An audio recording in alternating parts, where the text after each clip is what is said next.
muitos sucessos, e aí eu conto essa história até na aula, porque eu realmente estava fora do jogo.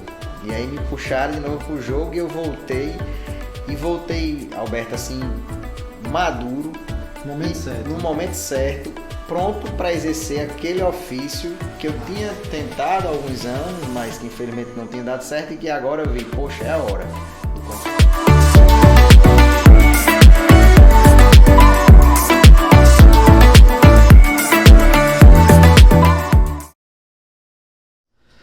Faço igual um amigo meu aqui. Hã? Ele chegou na festa e o cara testando o som, aí bota o botão para um lado, o botão pro outro. Ele disse, mas não dá pra esse cara botar uma Super Bond aí pra fixar esses botãozinhos de uma vez só, não. Na mesa, né? Na mesa.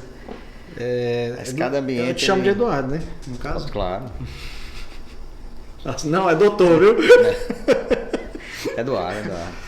Eduardo, continuando o bate-papo aí com você. Me passa um pouco quem é o Eduardo lá no passado, porque agora eu já sei quem é o Eduardo, né? E as pessoas já te conhecem, seus clientes, sua família, mas é aquele Eduardo lá que quase ninguém deve conhecer, às vezes só sua mãe mesmo, na essência. Quem foi o Eduardo na infância, as brincadeiras, o que você gostava, hobby? Depois até pode dar um gancho aí, como você decidiu a parte de ser ortodontista, né? O Eduardo... Criança. Ele era tranquilo, a gente ainda pegou uma infância que a gente podia passear na rua tranquilo, né? Você é de Natal mesmo? Sou de Natal mesmo, a gente morava ali em Potilândia e eu saía de bicicleta, ia para Morro Branco, para outro bairro, e não existia celular nem nada, e não tinha preocupação com assalto. Eu sei que a gente conseguia voltar para casa tranquilo, né? Eu sempre gostei muito de animal, né? Então eu sempre gostei de criar passarinho, peixe. Eu sempre estava inventando alguma criação. Algum hobby nesse sentido, né? Costumo dizer que minha primeira sociedade foi uma criação de periquito australiano. Eu lembro de você comentar sobre isso. Mas como foi? Você conseguiu aqui em Natal? Aqui em Natal a gente já tinha, né? Já tinha os periquitos mais simples. E junto com um amigo meu, Eduardo Bezerra, a gente foi formando vários casais de passarinhos, né, de periquitos, e acabou ficando com uma criação enorme. E aí meus pais se mudaram para um apartamento e a gente teve que finalizar. Acabou a comunidade, não tinha mais. Já na vida, já eu adulto, eu descobri que existia um periquito australiano padrão inglês. Caramba! É um periquito bem específico. Ele é bem maior e tem alguns criadores. Para quem está assistindo, eu vou colocar na edição para saber como era o periquito. Tem alguns criadores em São Paulo, eu pesquisei qual era o melhor e trouxe para cá, para Natal. Mas acabou que eles não se adaptaram bem, eu também morando em apartamento ficou mais complicado, acabou que eles não tiveram uma vida muito longa, não. Sim. Mas em breve quem sabe, né? Quem sabe. Mas hoje você tem algum pet, alguma coisa assim ou não? Hoje sempre o meu gosto, né? Continuo criando peixe. Peixe. Tem um aquáriozinho na minha casa. É de mar ou é água doce? Água doce.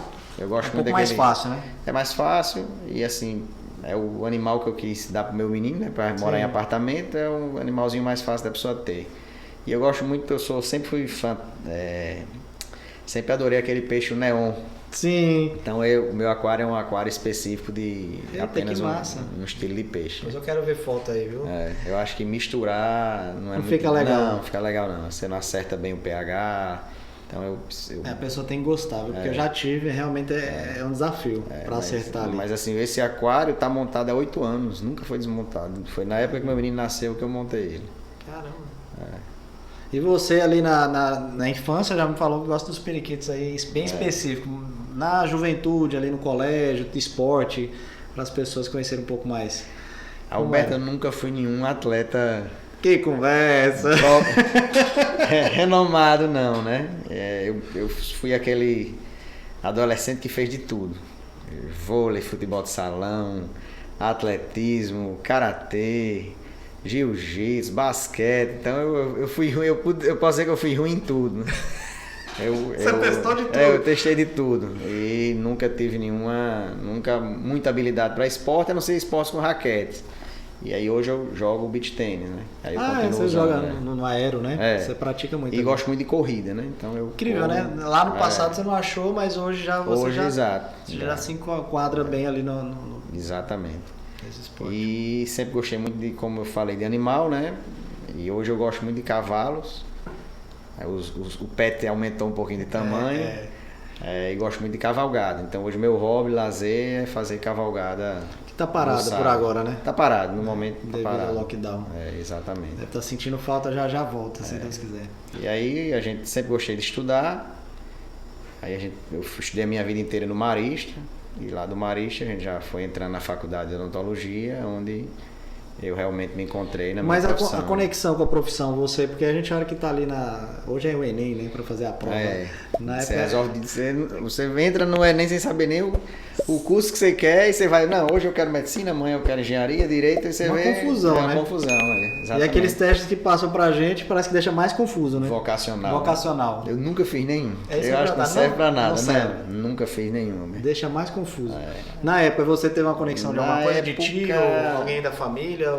Não, na época foi uma coisa minha mesmo. Eu acho que alguma coisa dizia, não, você vai fazer odontologia, porque eu não tinha ninguém na família, ninguém que pudesse ajudar, ninguém. É uma profissão que tem muita influência familiar, né? Eu tenho essa experiência em casa, como eu falei pra você, meus tios, primos, as pessoas ali, tem um monte de dentistas, cada um com a especialidade. Eu costumo dizer que a odontologia é hereditário, né? Sempre passa de pai para filho, mas no meu caso não.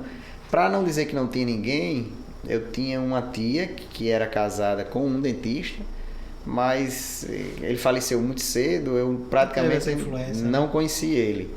E quando eu entrei na faculdade, ela até me deu de presente o instrumental dele, os alicates dele, uns alicates de extração de dente, que eu tenho até hoje.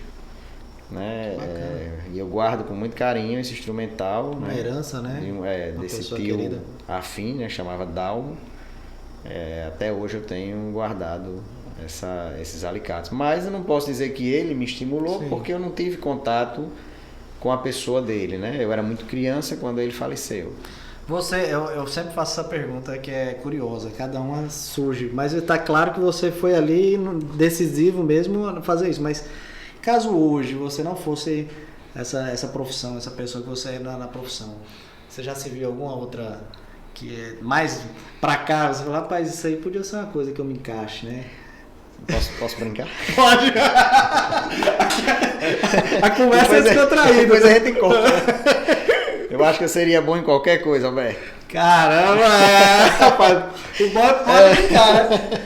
Não, é porque eu acho que eu iria me dedicar... O melhor de você. Eu acho que profissão é 50% amor e 50% dedicação. Às vezes eu olho assim, esse cara não vai pra frente porque falta isso, falta aquilo. Se ele fizesse isso, ia dar certo. Então eu costumo dizer que de fome eu não morreria. Entendi. Se eu não estivesse dando como odontologia, alguma coisa eu estava fazendo. Você vê como você é um sucesso na sua profissão. A minha pergunta pode ser até pegadinha, que é você nem se viu. Alberto, nem isso eu vi. Eu sou tão satisfeito com o meu propósito que eu não encaixo nem na minha visão em outro local, né? Mas se acontecer, o que eu escolher, eu vou me doar ao máximo. Não tenha dúvida. Que massa. Porque assim, eu tinha a irmã mais velha já em arquitetura, mas que não influenciou. Meu irmão em medicina, posso até ter na época pensado, mas acho que passou muito distante. Ele é mais velho que você. Ele é mais velho, Poderia ter tido uma influência. Poderia, ele já fazia medicina. E aí veio eu com odontologia, né? E tinha aquela pressão. Minha irmã passou no primeiro vestibular, meu irmão também, então eu tinha que passar, né? Eita, você é o caçula. Eu sou o mais novo. Eu sei como é isso. Eu não quero ser a ovelha negra, não. E aí foi um ano de muita dedicação. A gente estudou muito, estudava junto eu, um primo e um amigo. Esse primo meu fez para engenharia mecânica e esse amigo fez para medicina, né?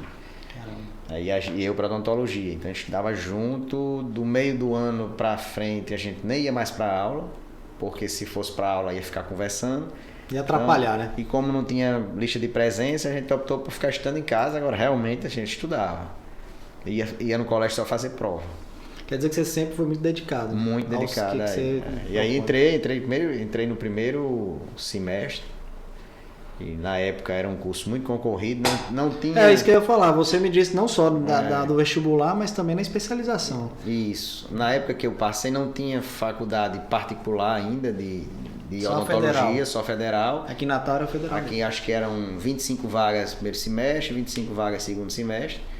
Então era bem concorrido. Depois foi abrindo as universidades particulares, né? A coisa foi... Ficando mais fácil, Ficando mais né? fácil e até eu achei que hoje em dia as pessoas perderam mais o interesse pela odontologia, né? Sim. Em relação à especialização e mestrado, na época também que eu fiz, existia uma concorrência muito grande. O curso que eu passei eram 6 vagas para o Brasil todo. Você tinha que fazer uma prova escrita. Qual foi a faculdade que você... Eu fiz o mestrado, especialização em mestrado na PUC Minas, né?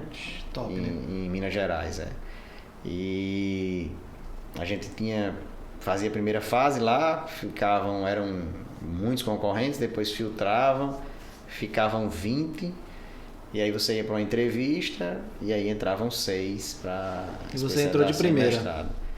Eu fiz a primeira vez, faltando 6 meses para me formar, mas... Sim, como experiência. Como experiência, mas assim, se eu passasse, eu conseguia entrar porque formava a tempo. Mas aí teve uma greve. Eita. Teve uma greve na Universidade Federal, uma greve bem grande, 3 meses, ficou Deu uma parado. atrapalhada, né? E acabou que atrapalhou, que eu não iria conseguir formar a tempo de entrar. Então, eu fui para a entrevista, mas não finalizei. E aí no outro ano, quando eu voltei, já formado realmente, aí eu consegui entrar lá. Caramba, bacana. Mas e aí, de imediato, você já fez o seu consultório aqui em Natal mesmo ou ainda teve outro? Não, quando eu formei, que eu ainda fiquei trabalhando, ainda fiquei estudando aqui, né, que eu não pude entrar lá, eu fiquei trabalhando eu fui na prefeitura de Natal e na prefeitura de Touros e na prefeitura de Pureza. Então na época não era PSF, mas chamava serviço prestado. E eu fazia esse serviço prestado para essas 3 prefeituras e ficava estudando em casa. Morava aqui e ia pontualmente? Ia. Eu acho que eu ia 1 ou 2 vezes a Touros, 1 ou 2 vezes a Pureza e todos os dias, ou de manhã ou de tarde, eu ia para Natal. Dá uma bagagem muito grande, né? Muito, muito. Foi uma experiência muito rica, né? Porque depois que você passa para ortodontia, você só vê ortodontia. Então, enquanto eu estava na prefeitura, aí eu via de tudo. Extração, restauração, limpeza.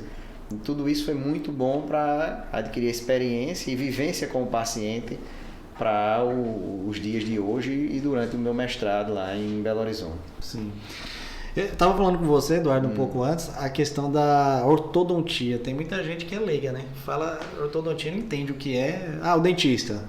Eu acredito aí que seria bom você falar um pouquinho para tirar essa questão da pessoa que é leiga e não entende o que é ortodontia. Para você é batido, né? Exato. Bem claro que é ortodontia, mas para quem nunca ouviu falar, assim... Foi uma pergunta muito pertinente, Alberto, porque a gente recebe ligações, né, marcando consultas lá no consultório diariamente e muitas vezes alguns pacientes não sabem nem o que eles querem, né? E aí a minha atendente, que já é treinada, ela pergunta, é ortodontia? É aparelho? Alexandra é super simpática. Tá comigo há mais de 15 anos já. Caramba, é um casamento. Exatamente. A pessoa sabe de tudo e te ajuda, né? É o braço direito mesmo.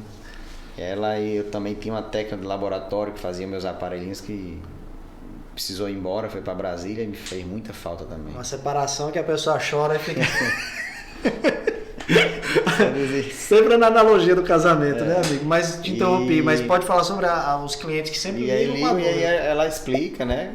Também de uma forma leiga, mas que as pessoas vão entender, né? Sim. A ortodontia, Alberto, nada mais resumidamente, a gente vai corrigir a posição dos dentes, devolvendo ao paciente uma engrenagem, né? Que a gente chama de oclusão, uma engrenagem correta para a mastigação.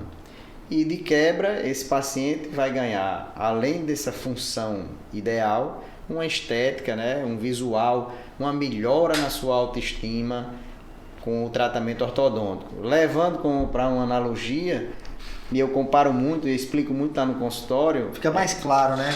Para o cliente, para quem está escutando. Como se fosse a gente é um engenheiro, onde a gente vai estar levantando uma casa, organizando as paredes, colocando essa parede aqui, colocando essa ali. e depois a gente vai encaminhar esse paciente para a prótese, que seria o arquiteto, para fazer o embelezamento do sorriso, né? A finalização, colocar um quadro, colocar um detalhe, uma luminária, que seria então a parte de prótese. Né?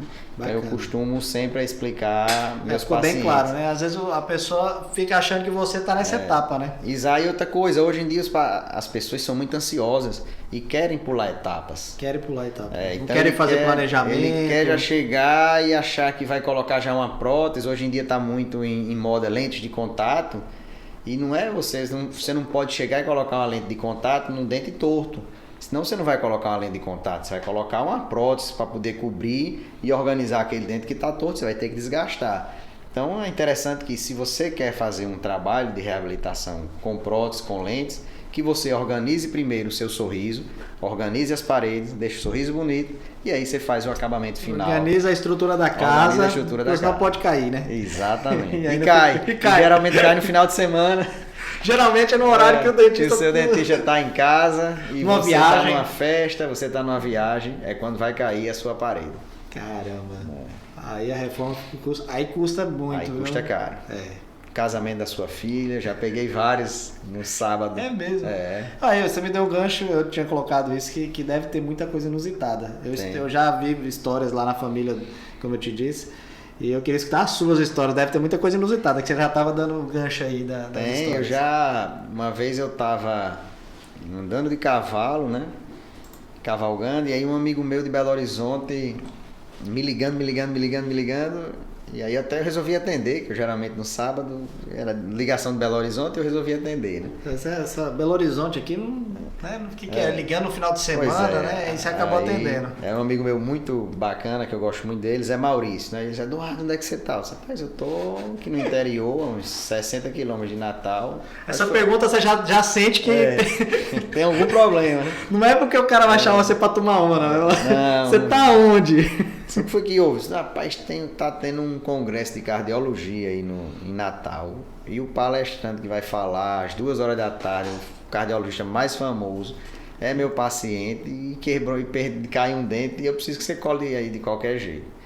Rezou pra ele continuar. Mas Maurício, você Eduardo, bota no lugar, pelo amor de Deus. Disse, tá bom, então vou voltar para Natal, eu tive que voltar para Natal. Atendi o colega cardiologista, né? E ele ficou agradeceu demais, né?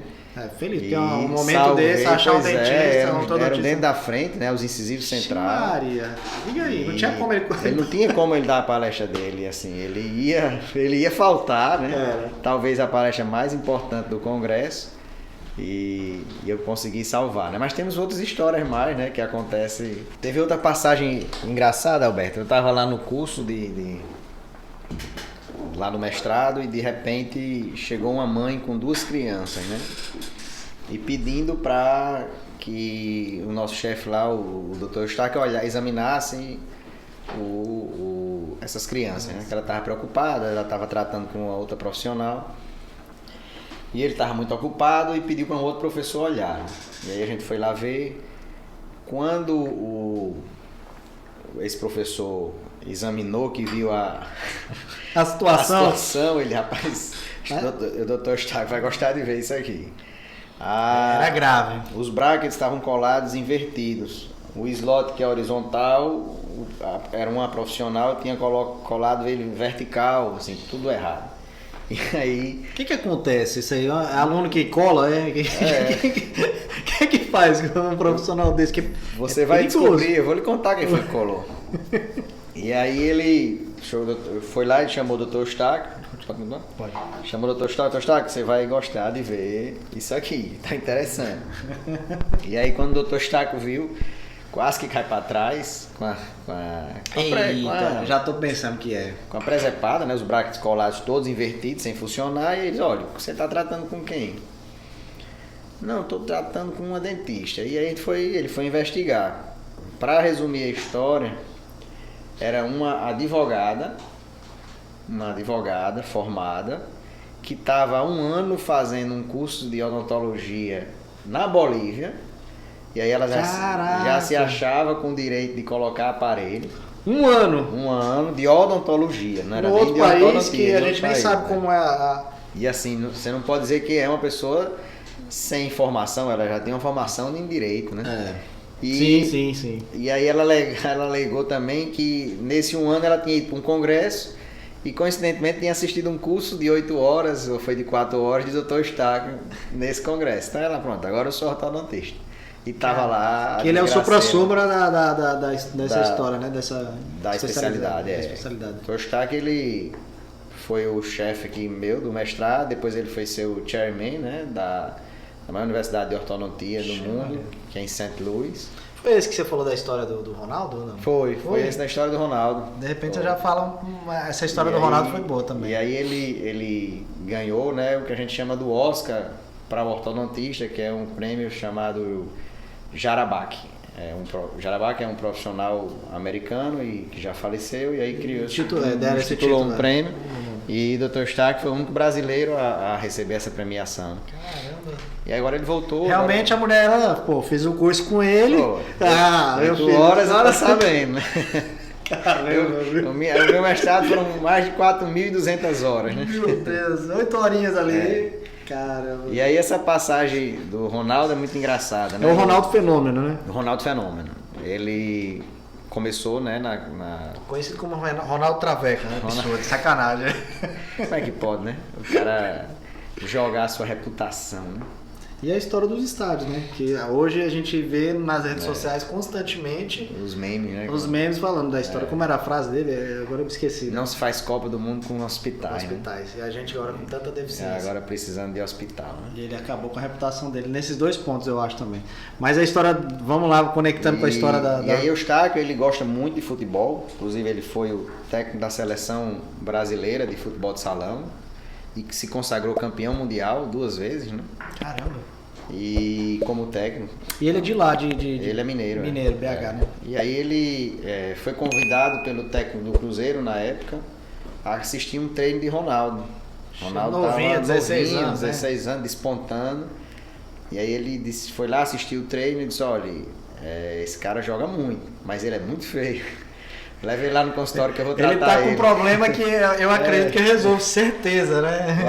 Aí o técnico disse, olha, tudo bem, ele só recebe aqui R$50, só dá para pagar o ônibus para chegar aqui. Não R$50 talvez fosse meio salário, sei lá, 90 e poucos, né? 90 um pouco menos. Não. O salário era isso, R$100, né? Em 99, peraí, 2001... O salário mínimo era em torno de R$80. Caramba, era o salário. Isso foi antes. Na Copa de 94, eu acho que ele foi. Já foi, mas ele acho que talvez isso tenha sido 92. Que nem era real, né? A gente tá falando de R$50 para ter uma base. E aí. Caramba, né? Você vê como e aí ele foi, começou a tratar, e aí ele estourou, né? O Dr. Eustáquio tratou ele de graça. Não tratou, porque aí ele estourou, foi embora. Então ele foi já direto pro Barcelona? Eu acho que ele passou num time holandês. Foi antes, foi. PSV, alguma coisa assim. Foi. E aí quando procuraram ele já estava no Barcelona. E aí procuraram o Dr. Eustáquio e disseram, amigo, é preciso que você tire esse aparelho do Ronaldo. Eu disse, mas por quê? Ele estava continuando ali com o aparelho, né? Para tentar resolver. Eu disse, não, porque a característica que mais faz vender o bonequinho dele aqui no Barcelona são os dentes separados. E se você fechar, vai deixar de vender. Caraca, a marca registrada. E aí foi preciso, ele tirou e disse que depois, quando terminasse, ele vinha para tratar, né? Hoje ele acho que ele fechou, mas não foi com... Acho que pulou etapas, que fechou com resina, alguma coisa assim. Com outro profissional. Acho que com outro profissional. Aí eu não... Poxa, até legal, viu, Eduardo? A gente podia depois, aqui no videocast, trazer alguns casos assim de gente... conhecida, né? E mostrando, né? Mostrando o jogador, antes e depois. Todos eles têm, Cristiano Ronaldo, Tom Cruise, todos. Ronaldinho Gaúcho. Ronaldinho Gaúcho tratou agora, recentemente, quando ele estava no Atlético. Pensei que você ia dizer que ele tinha tratado agora, que ele estava no Paraguai. Passou ali um mês, hein? Que absurdo. Não, ali ele já estava. Ele fez, quando ele passou uma temporada no Atlético Mineiro, antes de Sim, já é que ele ganharam a Libertadores, foi agora, já no final da carreira. No final da carreira ele tratou ali. Fez uma reabilitação também, sem ortodontia. Tem muito artistas também, né? Atores de Hollywood. E tem muito erro também, né? Você vê aquele goleiro Cássio. Sim. Do Corinthians, né? Que se ele sair numa chuva ele morre afogado. Ele estava tratando com alinhadores. É mesmo? Que é um tratamento que realmente o dele não Sem vai... falar marcas, né? Sem falar marcas, né? Ele não vai ter um bom... Mas você acha, o que acredita ali no caso? Ele talvez queria que fosse rápido? Enfim, talvez prometeram a ele um tratamento... 6 meses? Eu não digo nem rápido, porque... Nem sempre é rápido. Eu não acredito que a pessoa tenha dito que aquele caso seria rápido, né? Mas talvez com menos dor... Sem aparecer o aparelho, né? Ele podendo tirar. Porque ele joga também, né? Ele joga, ele é uma pessoa pública, né? Talvez não queira estar aparecendo de aparelho. Mas é um caso cirúrgico e... Não tem o que fazer, né? E na minha concepção, ele teria sido bem mais feliz se ele tivesse partido para um aparelho tradicional, Tem mais alguém, sem só para dar esse gancho de que você lembra? Tom Cruise, né? Também. Tom Cruise tem um desvio de linha média enorme, aquela de lado.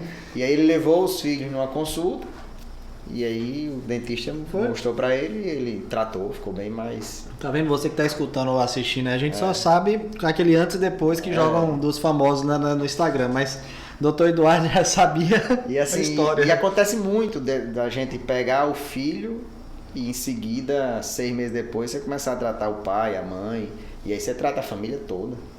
Muito. Primeiro ele leva a criança e depois vai vendo que ele também pode resolver o problema dele. Que Massa. Talvez por problemas financeiros. É isso que eu falo. A gente colocou aqui na pauta essa questão até dos clientes, que você vinha falando sobre isso. Que cliente hoje, já às vezes com mais idade, até 70 anos. Isso, eu tive paciente já com 74 anos, 75 anos. E que antigamente não tinha isso, né? Não era tinha. Só a criança mesmo. Era só a criança.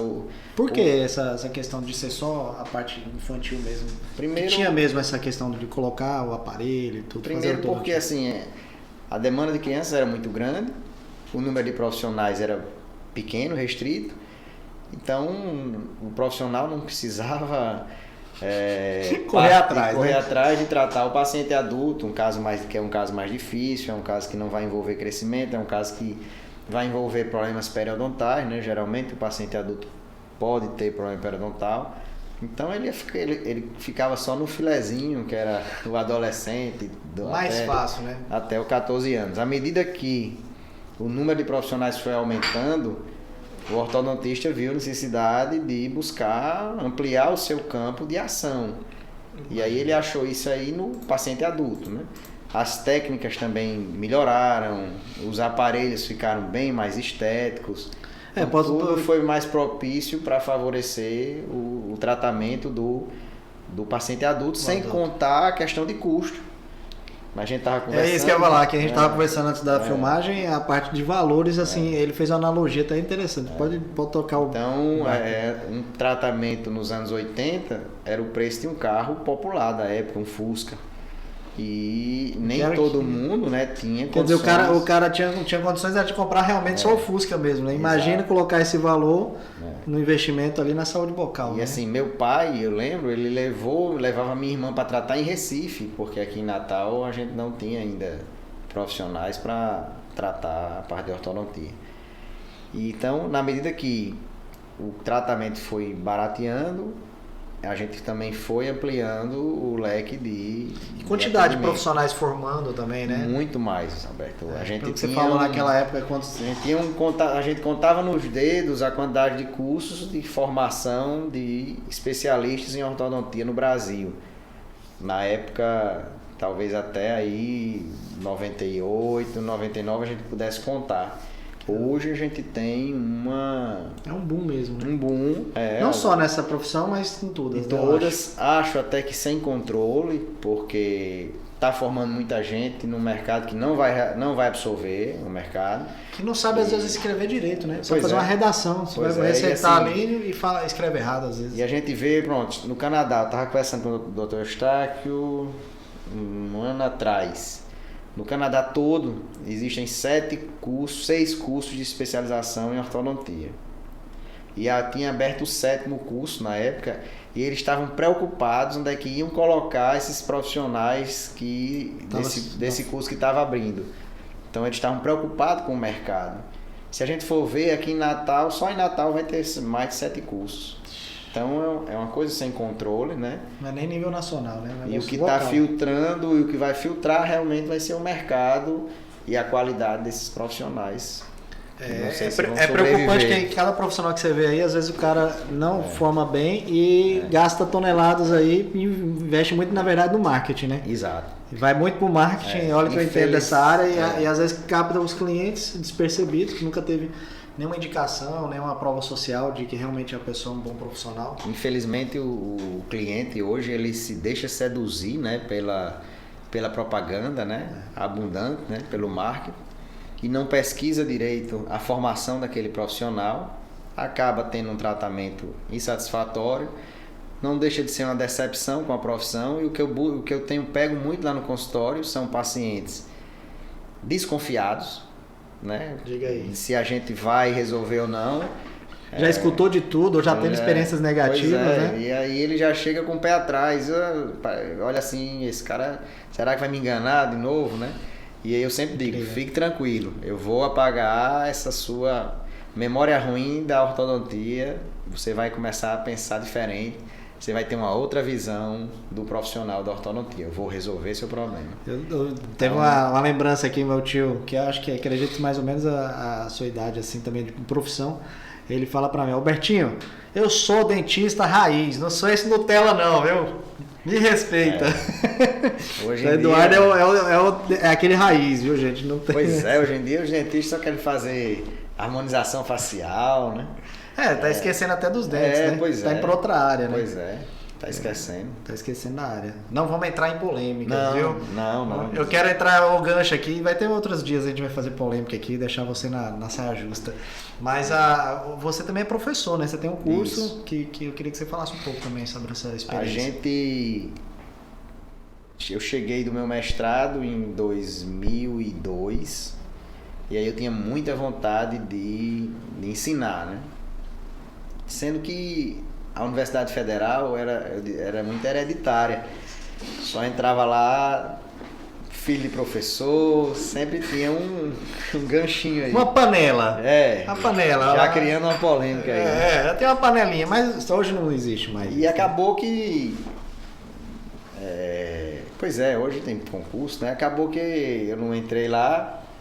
Existia realmente uma coisa meio que família. Antigamente tinha muito isso mesmo. Era difícil engajar ali no meio se você não tem alguém para te encaixar. Eu não tinha ninguém, como a gente conversou aqui inicialmente, eu não tinha ninguém na minha família. Eu tinha um emprego na prefeitura, que eu retomei quando eu voltei do mestrado, e abri meu consultório particular. Sim. Em seguida, eu comecei a abrir um curso de aperfeiçoamento na UFRN, onde eu fui chamado para participar. Eram eu e mais 2 professoras. E aí a coisa do meu consultório foi aumentando muito a entrada de novos pacientes, o fluxo. Você foi ficando conhecido, o trabalho. Minha filha nasceu. Também a família crescendo aí. E aí eu precisei... Primeiramente eu larguei o da prefeitura. Eu pedi para me afastar. O tempo estava ficando apertado. Estava ficando apertado no consultório. Eu não sou de enrolar. Se eu tinha aquele emprego, eu ia lá trabalhar. Então eu trabalhava corretamente. E na medida que eu vi que não dava mais, estava saindo mais caro eu trabalhar na prefeitura do que ficar no meu consultório, eu saí da prefeitura e fiquei em consultório e dando aula. E essas aulas eram nos finais de semana, geralmente na sexta-feira e no sábado. Dia de família, não tem Dia de família. E aí minha filha nasceu e toda vez que... Hoje sua filha fez 15 anos, não foi? Foi, e ela fez 15 anos. Você vê como essa história aí tá antiga. Não, mas só para poder... Cronologia da história. E aí... Você abriu mão, você acabou abrindo mão. Eu abri mão porque tinha um aniversário. Parecia uma coisa, esse aniversário caía na semana do curso. Então, ou eu não ia, ou eu chegava tarde. Então, isso começou a me incomodar e me prejudicar. E aí eu saí do curso. Como você deixou claro, você sempre quis fazer... faz o melhor de você. E ali te incomodava porque você vê que não conseguia entregar o seu 100%. Né? E eu queria também... Eu já tinha uma semana longe da minha filha, né? Apertado. Então, no final de semana, eu queria ficar com ela. E aí, eu pedi para sair do curso. Depois de sair, eu me dediquei único exclusivamente ao consultório. praticamente eu deletei, eu resolvi, ninguém vai me chamar mais para aula, eu não vou mais para a Universidade Federal. E eu não tirou isso tirei isso da cabeça. Da cabeça, né? Deixa pro me conformei. Como meu consultório, graças a Deus, me absorvia completo. E eu sou louco por clínica. Depois veio o segundo filho, né? Eu sou doido por tratar. Exatamente. Depois veio o segundo filho, Luiz Eduardo. Aí foi que a gente ficou mais atarefado. E aí eu disse, poxa, não vou mais dar aula. Aí, quando foi agora em 2019... antes da pandemia. Um ex-aluno meu do aperfeiçoamento, da época que eu ensinei na Federal, no aperfeiçoamento, me ligou. Eu estava até viajando, e aí disse a ele, Janilson, quando eu voltar eu lhe retorno, alguma coisa urgente? Não, fique tranquilo, quando você voltar, você me liga. E eu não imaginava nunca que era para ser chamado. Essas ligações no meio de uma viagem, você sempre pensa que é alguma coisa para resolver de alguém, né? Ele foi meu aluno, depois foi meu paciente, eu tratei ele também. E aí ele fez ortodontia. Você vê como o cara tem que confiar, né? Porque outro profissional tratar com... Não é fácil, tem que confiar, né? Hoje mesmo eu fiz uma foto com uma paciente minha, ela passou lá fazendo a revisão de 11 anos pós-tratamento. Ela agora passou no mestrado em Bauru para ortodontia também. Que bacana. Foi, a gente fotografou, até postei lá hoje.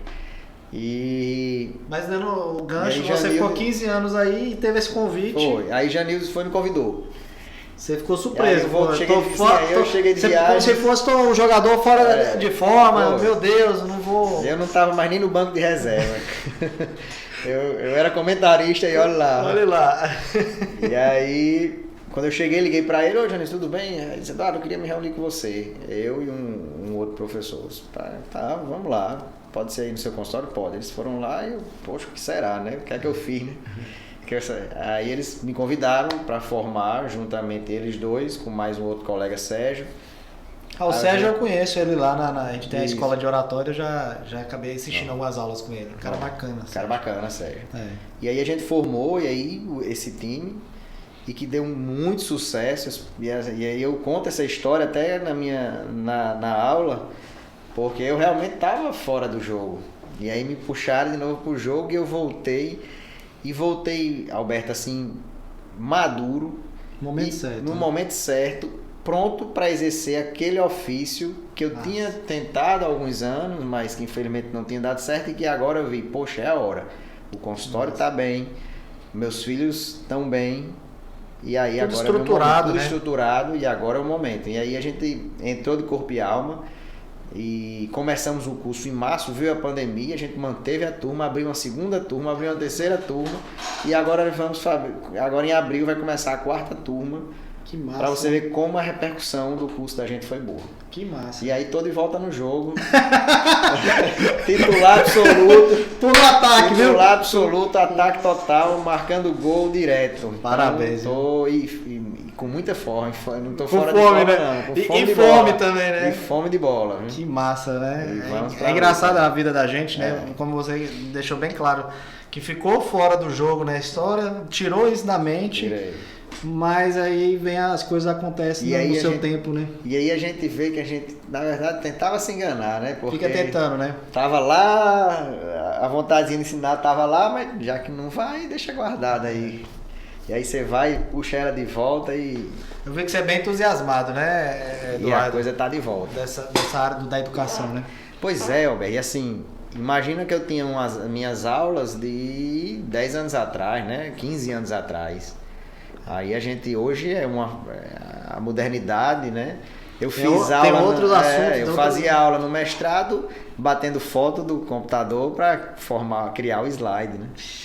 No PowerPoint você fotografava, slide por slide, revelava, depois colocava naquela caixinha do slide, depois posicionava naqueles rolos para você poder montar sua aula. Manual mesmo. Manual. Hoje não, hoje eu reformei todas as minhas aulas. Então, para as primeiras turmas, o trabalho foi muito grande. Imagino. Mas foi muito bom. Mas também você foi chamado, o cara que estava ali falou assim, pode deixar, eu viro a madrugada, mas agora... Mas aí imagine você depois com 15 anos de bagagem de tratamento, né? Então, são 15 anos tratando para oferecer aos meus alunos. Então, é muito bacana. É muito mais fácil dar aula hoje, que eu dou aula com o meu material, com os meus casos tratados, Na época não, na época eu pegava os casos tratados no curso para poder mostrar. Não tinha a quantidade de casos tratados que a gente tem hoje. Né? Hoje você tá aí na profissão há quantos anos? Uma pergunta bem assim, indecente, né, pra pessoa, né? Não perguntando a idade sua, a idade de profissão mesmo. Eu já trato filhos de pacientes, né? Então eu já tô na terceira geração, já tratei até neto já. Eu entrei no meu mestrado em 1999, comecei aqui em 2002. 2002. E o consultório começou em janeiro de 2002. Quase 20 anos. Quase 20 anos. São 19 anos. Quer dizer, de ortodontia aqui em Natal. Tá bem validado, eu acho, né? Mas tô bem novinho ainda. Ainda tem mais um bocado de ano pela frente. Eduardo, nosso papo aqui já tá chegando a quase 1 hora. E é rápido, né? Passa ligeiro. Eu queria que você deixasse alguma mensagem, já que você agora tá nesse nível do professor aí, mestre de vários profissionais, para quem tá às vezes na faculdade ou tá querendo entrar nessa área, tem alguma mensagem que você possa passar para aquele jovem, como você tá olhando pro Eduardo quando tinha 18 anos lá, né, lá atrás? Eu costumo sempre, Alberto, dizer que quando você termina, você é novo, né, formou, você não tem tanta experiência, mas que o que você tem que dar ao seu paciente, já que você não tem experiência, é respeito. Então, se você souber suas limitações e respeitar o paciente, você vai se tornar um excelente profissional. O respeito vai desde identificar um problema que você não sabe tratar e indicar para um colega que sabe, até mesmo de você ser pontual com o seu paciente. Ninguém quer esperar. Então, você marcou às 10, atende os pacientes às 10, respeite o paciente, que você com certeza será respeitado e com certeza seu consultório vai aumentando devagarinho e você vai chegar lá. Então, se você não tem tanta experiência, o respeito para mim, acima de tudo, com o colega. Show de bola. É isso aí, eu acho que é a base mesmo, são as bases dos valores e a mensagem tá aí, né? Quem quiser pegar. E aí, Albertão vai ficar me conhecendo pra danado, viu? Valeu, Eduardo. Obrigado aí, viu, por ter vindo mais um conteúdo do Videocast.